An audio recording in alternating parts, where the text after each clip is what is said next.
Okay, on three, right? 1, 2. Having sneaked under the radar and sucker punched the worldwide box office to a hefty tune of $113 million, the time has once again come to grab those glad rags and get in tune as the Bellas are back for an encore performance with Pitch Perfect 2. The Bellas are back! Yeah! Join me as I sit down and discuss the making of this musical comedy with the Bard and Bella's very own Anna Kendrick. It feels like it's going to make me want to reach in and tickle you. Yeah, that's what I'm worried about. Yeah, that's what I would be worried about too, actually. I'm worried. As well as insightful behind-the-scenes exclusives from Rebel Wilson. She's very strict. She said, get up there, be funny. And the movie's co-star and director, Elizabeth Banks. Elizabeth Banks, the actress, is Elizabeth Banks, the director's favorite actress. Anna Kendrick, lovely to have you here. Thank you. Thanks for having me. Right, we're talking about Pitch Perfect 2. Let me start with the most obvious statement. What a great title for the movie. Someone earlier was like, the follow-up to Pitch Perfect 1, and I was like, it'd be pretty funny, though, if we just released it as Pitch Perfect 2. Hopefully my next film will just be like The Accountant 2. And people will be going, was their first one? It must have been successful. It must have been a huge hit, actually. So underground. Yeah. It must have been incredibly cool. If they made a second one, it must have been great. Yeah. But I like it because it's quick. You can sort of say it and get on to talking about the movie, because so many movies have colons in the title. Like, you could have called it Pitch Perfect A Cappella Forever or something. But well, that's, I guess, why we didn't do it, because that's the best we could come up with. Well, it's good, though. And in fact, I've undone the beauty of the succinct nature of that title by now talking about how succinct it is for far too long. Let's talk about you reforming. The Bard and Bellas are back.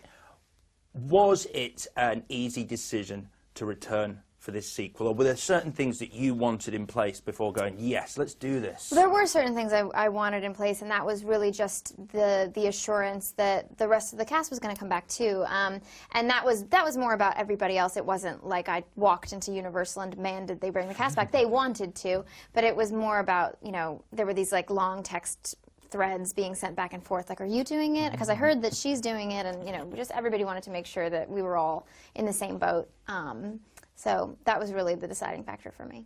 It was this huge sleeper hit, as they're called. It is the second highest grossing musical comedy of all time, which I realise sounds like an incredibly niche category.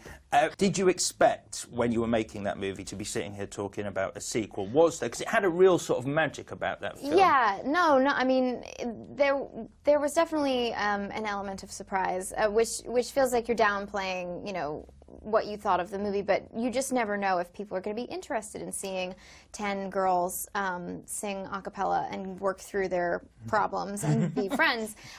So the second one, you know, people talk about the pressure of making the sequel, but to me, this one, the pressure was off a bit, because I was like, well, I know people want to see this movie. On the first one, we had no idea if anybody was going to be interested in watching it. Okay, what are we doing? We're rediscovering our sound.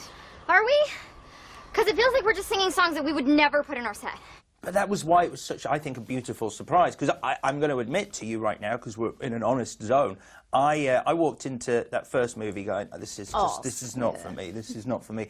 And then gradually, as it went on, I developed that stupid expression on my face where I realised I was wrong, and I was like, oh, this is pretty good. This is funny. Because it really is. Well, that's great. Yeah, I get that a lot of dudes saying, like, I'll be honest with you, I wasn't expecting much. But then again, I don't know that many dudes want to admit that they were, like, really excited about it. So, you know, maybe secretly you were excited all along. Well, it is Elizabeth Banks, not only co-starring this time, but jumping into the director's chair. Yeah, it was weird because on the first movie, she was the producer, and we had this director, Jason Moore, and for like the first couple of weeks, you know, everybody was back, and it was a lot of the same crew and all the same cast, and I kept like asking for Jason, and I was like, oh right, it's Liz, it's Liz, yes. So it was like that feeling that like you could go and ask Dad if Mom said no, and then I was like, it's just Mom.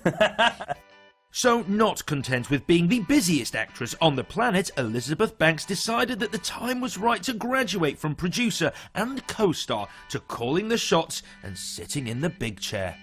It was a natural progression. You know, I worked very closely with Jason Moore, who directed the first film. I was on set every day, developed that script, was working very closely developing this second movie, and when he became unavailable to direct it sort of felt like I was the person to step in. It's something I've been working towards. I was directing small things here and there. I directed little pieces of the first Pitch Perfect. We should probably wait for Beth. Yeah. Okay. I feel safe on this. All right, let's do that one again. Great. You know, we're very protective of our little movie, so it just seemed like we needed someone, frankly, who knew sort of the ins and outs and the pitfalls from making the first one. So that was my boot camp. That prepared me. When you guys are done, after you pumped it out, look back, right? Ladies, okay, so you go off, all right? We got a great camera over here for this moment. So as you're coming over, make eye contact, get your ladies, okay? I wanted to expand the world of this one. You know, the last movie was a small movie. It was set on a college campus. It was about the two college groups going against each other. It was about their little world. And we really felt like after the first film, we had a chance to really expand that world. So this film takes place on an international scale. Every musical number is big and bold and upgraded. And I think it was all about just making the people who found the movie after its theatrical release feel like they could go to the theater this time and get more of what they loved. 1 minute she's in the Hunger Games, then she starts directing. She's going places, definitely. You know, Yes, yeah. We thought, oh yeah, Elizabeth will be like really sympathetic to us because she's an actress. No, she's very strict. She said, get up there, be funny. I'm the one whose Playboy offers have been disrespectfully low. Do it. And I said, but I'm 27 feet up in the air and there's no crash mats. She's like, I don't care. Do it. We can't have crash mats. We'll see them in the shot. And, you know, I personally really like when working with, like, directors who really know what they want and, you know, tell you so. I would love to direct again. I'm actively looking for something to direct again. You know, it's a huge commitment. You know, I have two small children who need me as well, and but I think, you know, I think something's probably out there. I think it's really important for women to direct. I really hope that me doing it inspires other women to do it. There's way too few of us in those positions of power and telling these kinds of stories, and I hope to do it again, and I hope to inspire other people to do it. here it is, folks, the granddaddy of them all. The World Series, the Olympics, and the season finale of Lost all together in one. I told you I'm gonna watch that. Good Lord, Gail.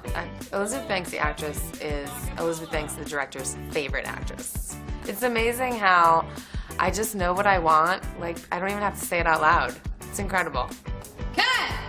Love it. What I think really makes this movie special, and it really thrives on the chemistry of the Bellas themselves. I mean, alongside yourself, you've got some great moments from the very funny Rebel Wilson and Hannah Mae Lee. Yeah, there's a great mix of Hannah Mae and Chrissy Fitt, one of our new members, is this sort of like nihilistic, very dark, depressed, but very practical Latin American chick, and she's always reminding us that, like, even though it is of the utmost importance that we win the a cappella championship, like, we could all be dead tomorrow, so...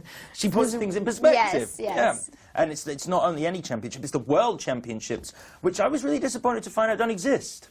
Yeah, no, why would they? Yeah, it's so, like, the Pitch Perfect world sort of exists, creates a universe in which, like, people really care about a cappella, and you know, that's sort of lovely because that's, you know, what you do in a lot of sort of competition movies. But of course, like, there's not sold out festivals of people performing a cappella hits. But what's quite funny is that the collegiate championships, which are a thing in the US, you win that, and despite the fact it only contains American college teams, you are crowned the international champion, which I quite like. I'm like, you should really... Were we on the first one? No, this is in real life. Oh! In real no. life. No, we've yeah. done that thing again, like the World Series. Yeah. Oh, Americans. But you reference that in the movie when you say, the world hates us, which isn't true, I don't think. Okay. That's my feeling on it anyway. With really great ensemble casts, which you guys are, and I'm thinking the likes of sort of Bridesmaids and Anchorman, you find that a lot of the time, a lot of those lines come from, in the moment, on set improvisation.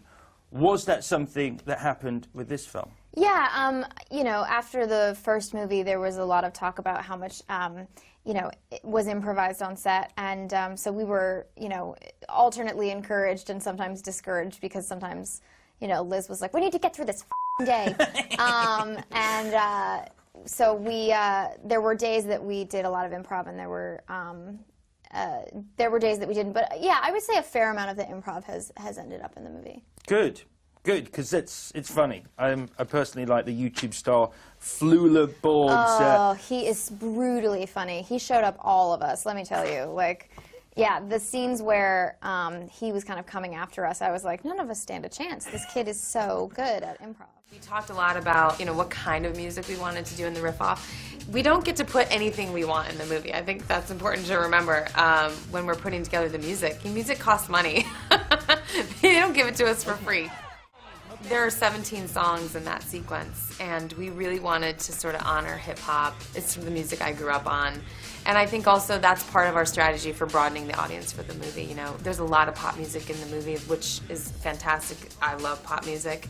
But we also wanted some throwback tunes. 300 people in the riff-off this time around, and we're all in one enclosed, smoky space for 1 week to film that sequence. Be camera apart.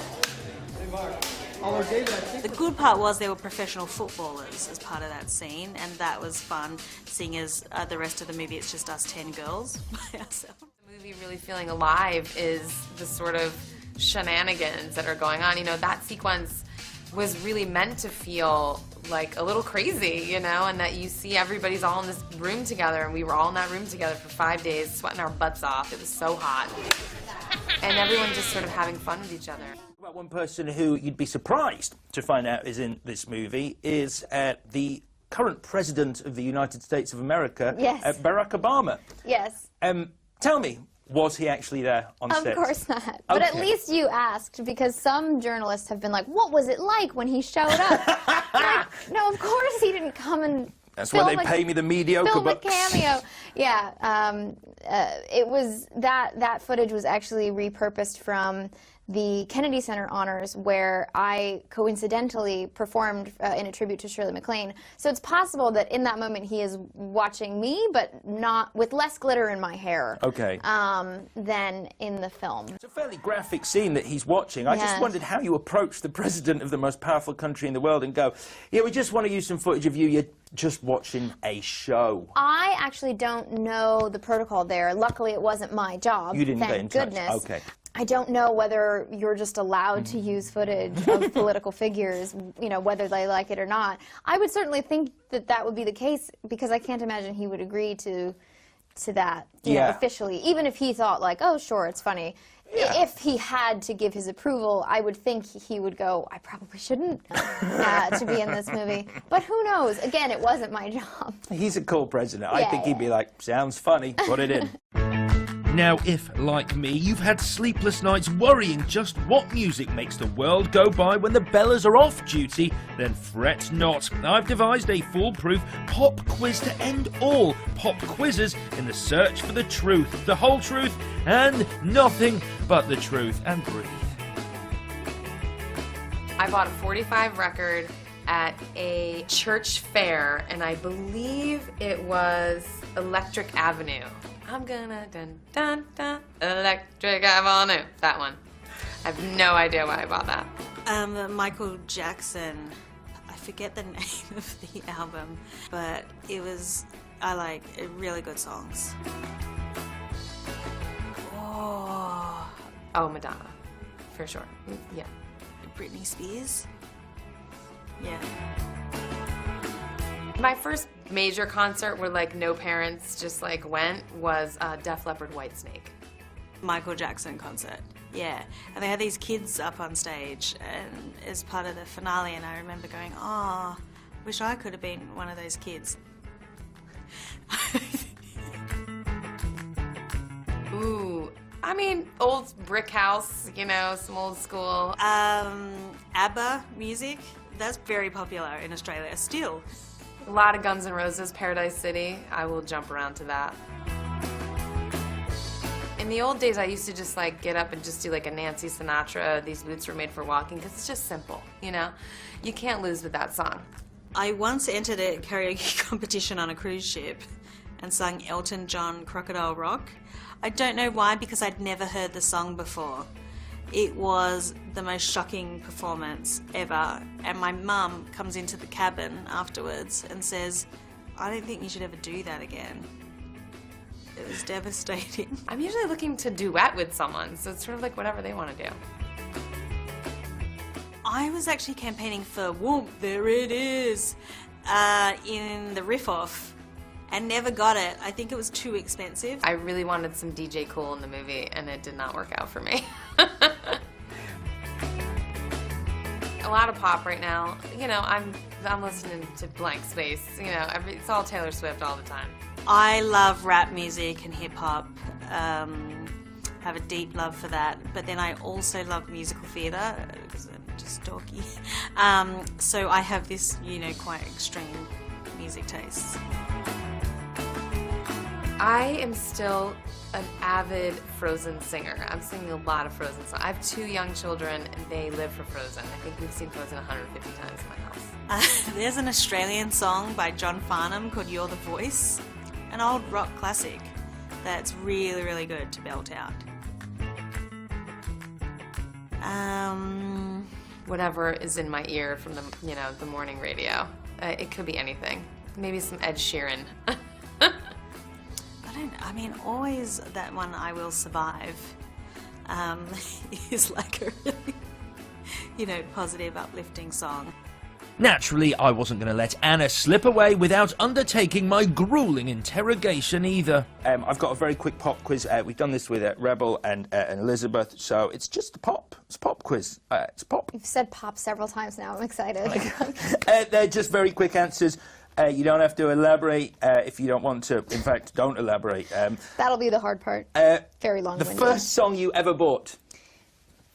Janet Jackson. I don't remember the song. Okay, that's good, though. Favourite pop idol growing up? Bette Midler. Nice. First gig you ever went to? Weezer. Well, that's a cool one to have. That's good. I crowd surfed. Yeah? Yeah, I was really little, so it was easy. It was actually just one person. You're an ideal crowd surfer. Song that gets you onto the dance floor? Bootylicious. Karaoke song of choice? Remix to Ignition. Yeah? Yeah. That's a great. Hot and fresh from the kitchen. Interesting. Me and Adam Devine and Jason Jones sang that on Pitch Perfect 2, and I was drunk and very off-key, and there's video of it on my phone. I need to see that. It's really unpleasant. Song you wished was in the movie? Crazy Youngsters, which was written by Esther Dean, one of our Bellas, but she will be releasing that song, so the world will get to hear it soon. Amazing. And with that, oh wait, the final question that amalgamates music and hygiene. Song you sing in the shower? Probably most show tunes. Maybe a little Bring Him Home from Les Mis. I don't know. Depends on the day. Oh, that was a rough way to end this interview. That was beautiful. That was the perfect way to end this interview. Anna Kendrick, thank you very much. Thank you so much.